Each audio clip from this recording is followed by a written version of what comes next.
Hello everyone.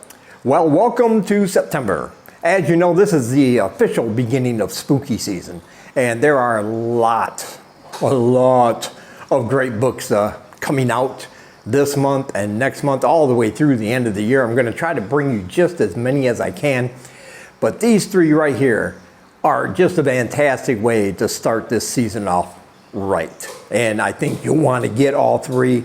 They're all fantastic, as always. And get your TBR pile ready for the onslaught. And as a reminder, I have horror books for sale. My debut horror novel called Pray for Salvation. You can pick that up at the link in the description, and check out all the rest of my horror books down there as well. If you want to join my Patreon, you can get that one for free, all my other ones for free. And in just a couple days, for my Patreon members, you are going to receive my next anthology called Nothing Will Ever Be Fine Again, before it even comes on sale anywhere else. You will be the first ones to read my new anthology. So if that's something you might be interested in, check that out also. And if you like merch, you need a t-shirt, you need a sweatshirt, you need a coffee mug, check out Horror Is My Happy Place. I got a link down below for that also. All right, let's get started. So the first book I want to talk about today is called Dearest.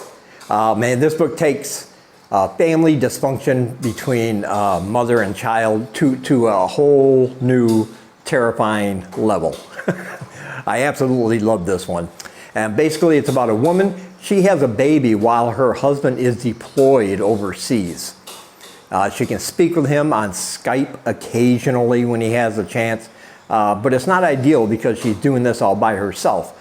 She has been estranged from her mother for many, many years because her mother has suffered some issues in the past, and let's just say she's not a very nice person to other people, and especially to her own daughter.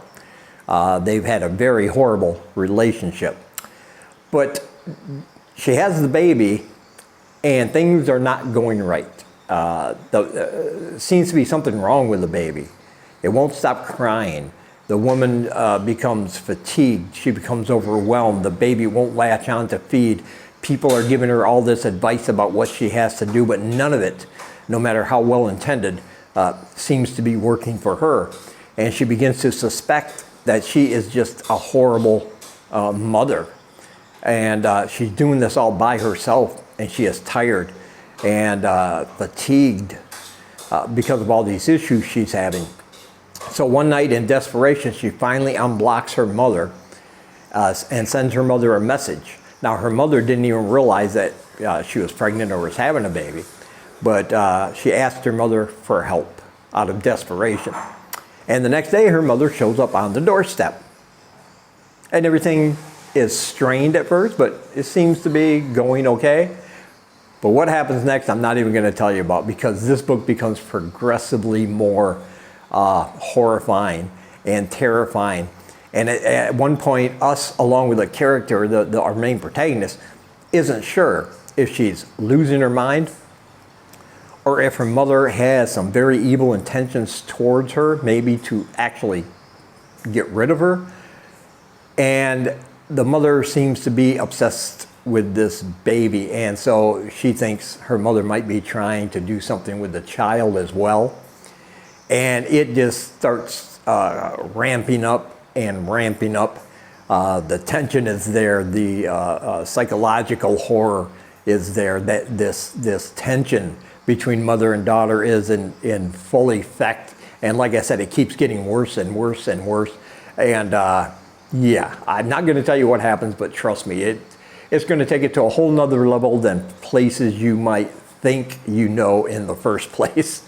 Let me put it that way, because not everything is as it seems. I absolutely love this book. It is fantastic. It is scary. It's coming out on the 17th of this month, I believe, and there is a pre-order link to pick up your copy in the description. And next we have the Medusa Psalms. Oh man, you like small town horror? I like small town horror. Do you like creepy, weird places where unimaginable, horrific things happen to the citizens? I do too.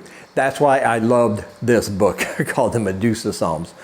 It takes place in Walpurgis County, and this is a very, very creepy, very intense kind of town. And even though it's written in an anthology style with different characters and situations in this town, it reads like a novel, because there is one arc throughout the book, and different characters are going to make appearances in different sections. So it almost reads like a novel, even though it's written in anthology form, if that kind of makes sense. But this one has about everything you could want in a small town weird horror novel, you know. It's got an extremely frightening killer scarecrow that guards an old pumpkin patch that will come alive and hunt you down. But in the meantime, there are areas in this town where you can wind up in a different time. You can wind up in the 1920s, you can wind up in the 1800s, you can wind up in the 1950s. And some people never ever come back. Once they go to this different time, they just disappear from the current time off the face of the earth, seemingly. And all the while they have this maniacal, terrifying scarecrow chasing them down, trying to kill them. It's blood curdling, because scarecrows and dolls are things that just frighten me. So I appreciated that. But there's also an exorcist in town, and he's been doing this for a while. He's kind of an old hand at the old exorcism thing. He's not a Catholic priest or anything. He's just a guy who knows how to get rid of demons. He's going to be facing down an old enemy of his, but it's not going to quite go the way he expected. And in the meantime, we're going to meet this family, a very weird family. They have 3 sets of conjoined twins. But these conjoined twins are very, very creepy and very, very different, and almost defy the laws of this world as we know them. And you're going to have to read about why. But that freaked me out as well. And then we have a girl who disappears, and her father and others are trying to find her, but she might have gone somewhere else. Let's just put it that way. But it's going to serve as a reminder of just how horrifying this town can be. The thing about this book is that, like I said, all these stories weave in and out of each other, so it makes for a very comprehensive and collected kind of anthology. But all these stories are terrifying. All these stories will freak you out. It's just the right kind of weird. You got killer scarecrows, you got an exorcist, you're going to be facing demons, you're going to be facing eldritch monstrosity that lives in a mountain. All this stuff is covered in there. And what more could you want in a horror novel, you know? This one I absolutely loved. Of course, I highly recommend it. It's coming out on September 20th, I believe. And I will leave a pre-order link in the description. And I think you should pick this one up. And next we have Pursuit. This one came out 2 years ago. There is a link down below where you can pick up your copy, and you can do that right now. And I highly recommend it, because this is a supernatural slasher novel that's filled with blood, it's filled with gore, and it's got a great supernatural story behind it. Basically, it's about a former biker gang member who was killed by people from his own group because he was into something occultish, and he was trying to sacrifice a woman to this thing that he worships. But he didn't quite get to do that before his fellow members killed him. But you can't keep a good occultic biker down. No. Because now he is pursuing them. He is getting his revenge for what they've done to him.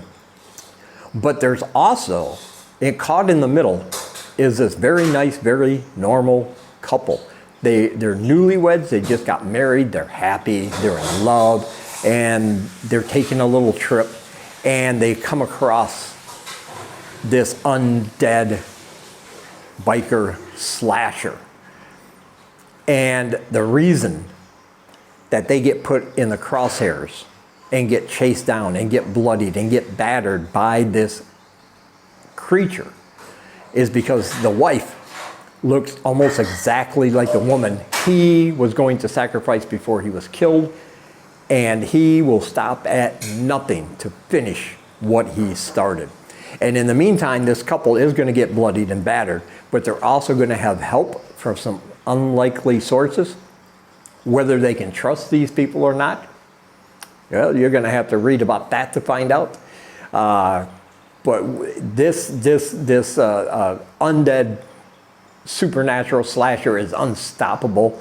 You know, he's always right there. He always shows up no matter how much damage he seems to take. He gets right back up like any good slasher should, you know.